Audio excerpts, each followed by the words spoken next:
ইনি হলেন বেগম রোকেয়া বিশ্ববিদ্যালয় রংপুরের গণযোগাযোগ ও সাংবাদিকতা বিভাগের সহকারী অধ্যাপক জনাব মোহাম্মদ মাহমুদুল হক স্যার। গতকাল তাকে মিথ্যা মামলায় গ্রেপ্তার করা হয়। দেখতে পাচ্ছেন আমরা সবাই একত্রিত হয়েছি তার মিথ্যা মামলা প্রত্যাহার করে তাকে নিঃশর্ত মুক্তি দেওয়ার জন্য। আপনারা জানেন জুলাই বিপ্লব আমাদের দেশে একটা অনেক বড় অবদান রেখেছে দেশের পট পরিবর্তন করার ক্ষেত্রে, কিন্তু ইদানিং মিথ্যা মামলায় আমাদের অনেক শিক্ষককে হয়রানি করা হচ্ছে। গতকাল নিজ বাসভবন থেকে আমাদের শ্রদ্ধেয় শিক্ষককে গ্রেপ্তার করে পুলিশ। এ থেকে বোঝা যায় এদেশে একজন শিক্ষকের মূল্যায়ন কতটুকু। একজন শিক্ষককে বিনা নোটিশে এরকম মিথ্যা এবং ভুয়া একটা মামলায়, প্রহসনমূলক মামলায় এভাবে গ্রেপ্তার করবে কেউ কখনো আমরা চিন্তাও করতে পারিনি, আমরা কখনো কল্পনাও নিতে পারিনি। এরকম মামলাতে পুলিশ কোনো কিছু যাচাই বাছাই না করে বা যারা প্রশাসনে রয়েছে কোনো কিছু যাচাই বাছাই না করে একজন বিশ্ববিদ্যালয়ের সহকারী অধ্যাপককে গ্রেপ্তার করাতে আমরা তীব্র নিন্দা এবং প্রতিবাদ জানাই।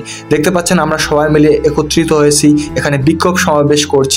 আমাদের অনেক শিক্ষার্থী বন্ধুরা এবং আমাদের শিক্ষকগণ আমাদের সাথে উপস্থিত ছিলেন এবং তারা এর প্রতিবাদ করেন এবং আমরা তীব্র কণ্ঠে এবং বলিষ্ঠ কণ্ঠে এটাই বলতে চাই যে আমরা এই ধরনের কোনো কিছুকে, অন্যায়, অপপ্রচারকে, প্রহসনমূলক মামলাকে কখনোই আমরা গ্রাহ্য করব না, কখনোই মেনে নেব না এবং আমরা সবসময় প্রতিবাদ করব। আমাদের সকলকে একত্রিত হতে হবে এবং প্রতিবাদ করতে হবে, রুখে দাঁড়াতে হবে এই মিথ্যা এবং অপপ্রচারমূলক মামলাকে। আপনারা জানেন জুলাই বিপ্লব আমাদের দেশের অনেক বড় পট পরিবর্তনে হেল্প করেছিল। জুলাই বিপ্লবে আমরা জানি আমাদের দেশের কি অবস্থা ছিল। জুলাই বিপ্লবের পর এমন বেশ কিছু মামলা, ভুয়া এবং মিথ্যা মামলা এবং প্রহসনমূলক মামলা আমাদের বেগম রোকেয়া বিশ্ববিদ্যালয়ের শিক্ষকগণের উপর দেয়া হয়েছে, যেটা কখনোই কাম্য নয়।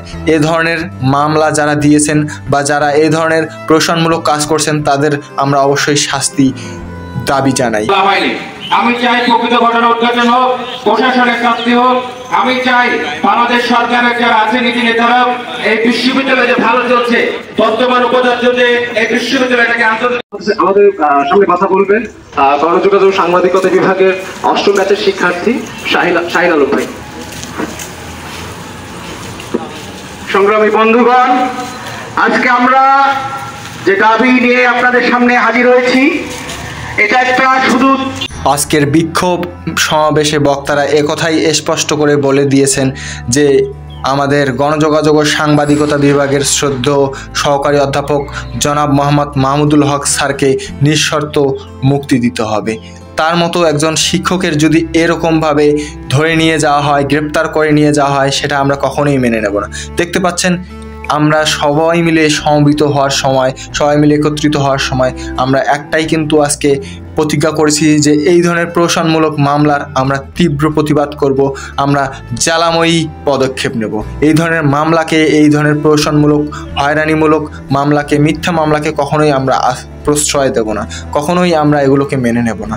আমরা সবসময় বলিষ্ঠ কণ্ঠে এসবের প্রতিবাদ করব। বিভিন্ন জন বিভিন্ন বক্তব্য দিয়েছেন, প্রত্যেকের দাবি একটাই, এই ধরনের মিথ্যা মামলাকে আমরা সাপোর্ট করি না। এই ধরনের মিথ্যা মামলাকে আমরা অবশ্যই নিন্দার চোখে দেখব এবং যারা এই ধরনের কাজ করছেন তাদের যথাযথ আইনের ব্যবস্থায় নিয়ে আসার জন্য অনুরোধ করব। বিশেষ করে এই ধরনের মামলায় যাচাই বাছাই ভালো করে করার জন্য যারা প্রশাসনে রয়েছেন তাদের দৃষ্টি আকর্ষণ করব এবং আমাদের শ্রদ্ধেয় শিক্ষকের যত তাড়াতাড়ি সম্ভব তাড়াতাড়ি তার মুক্তির জন্য, তার নিঃশর্ত মুক্তির জন্য আবেদন করব। আপনারা যারা এই ভিডিওটাকে দেখছেন তাদের একটাই অনুরোধ করব, এই ভিডিওটাকে দয়া করে শেয়ার করবেন যাতে সবাই জানতে পারে যে বাংলাদেশে বর্তমানে কি ঘটছে, বিশ্ববিদ্যালয়ের শিক্ষকদের সাথে কি ঘটছে, তাদেরকে যেভাবে প্রহসনমূলক মামলায় ফাঁসানো হচ্ছে তারা পরবর্তীতে কি হতে পারে, আমাদের দেশের পরিস্থিতি, আমাদের সমাজের পরিস্থিতি। তাই আপনারা ভিডিওটাকে শেয়ার করবেন এবং ভিডিওটাকে লাইক করবেন। Thank you.